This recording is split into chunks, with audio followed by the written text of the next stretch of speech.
They're given him the option. If you're offering such a wonderful package, as you've yourself described, with all these different incentives, why are you still having such a huge problem acquiring land? If the package is so wonderful, you should have acquired much more land than you already have.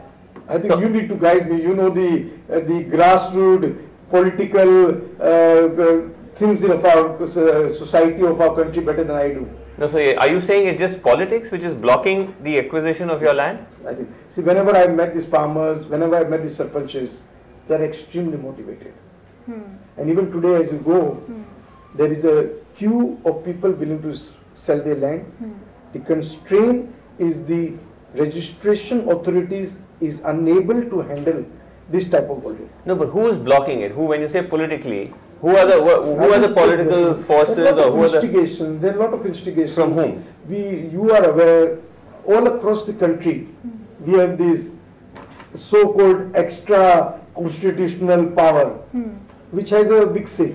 A big concern has really been the revenue losses to the government, and that's something that's been voiced again and again. Yes, there'll be investment coming into these SEZs, but there's an estimate that's been given by the Finance Ministry, 170,000 crores by 2010. That's how much we're going to lose in terms of taxes, tax breaks. See, you have to consider this with an opportunity and attracting the world's capital and world industrial base to our country. If we don't attract these people, they are today putting up such activities in China, in Dubai, in Indonesia, in Singapore. So if these facilities just don't come to us, there is no revenue loss.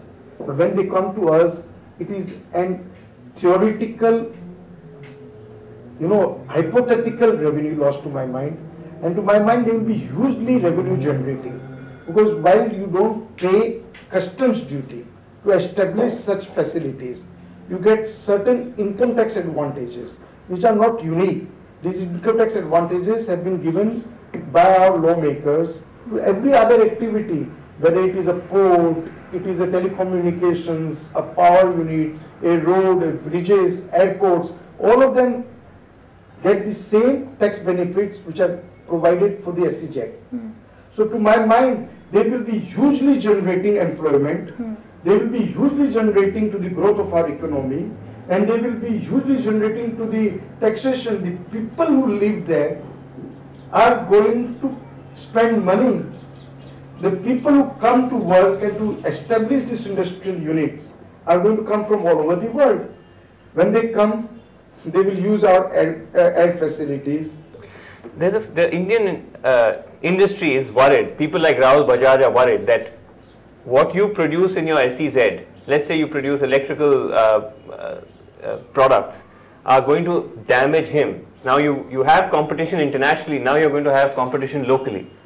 So what are the concessions granted to you within the SEZ? I have great regards and respect for Mr. Rahul Bajaj. But see, the reality today as it exists is, you have a choice. The Bajaj Electricals will face competition any which way. A unit which is manufacturing product in China can freely import the same unit, same products to India without any restrictions today. What am I proposing? That instead of buying from China, we encourage putting up that unit in our SEZ. The unit which manufactures in our SEZ will be considered as a foreign territory, and if it were to sell products to a domestic tariff area, it has to pay the same duties. The protesters actually see you as the extra constitutional authority. They say Reliance is the extra constitutional authority, not them. So I leave that judgment to you and the people. Whether ours is the real estate development, whether ours is if we were the unconstitutional authority, why should I pay 18 lakh rupees an acre against the ready reckoner price of 1 lakh rupees an acre? Why would I spend time in providing self-employment schemes?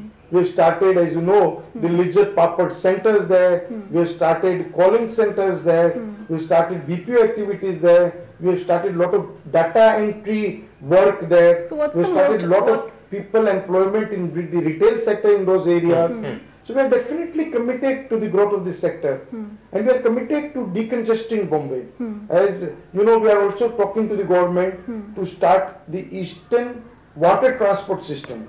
All right, Anand Jain, thanks very much for opening up. It's very rare to get you to speak on camera like this, but thanks very much for at least agreeing to take us.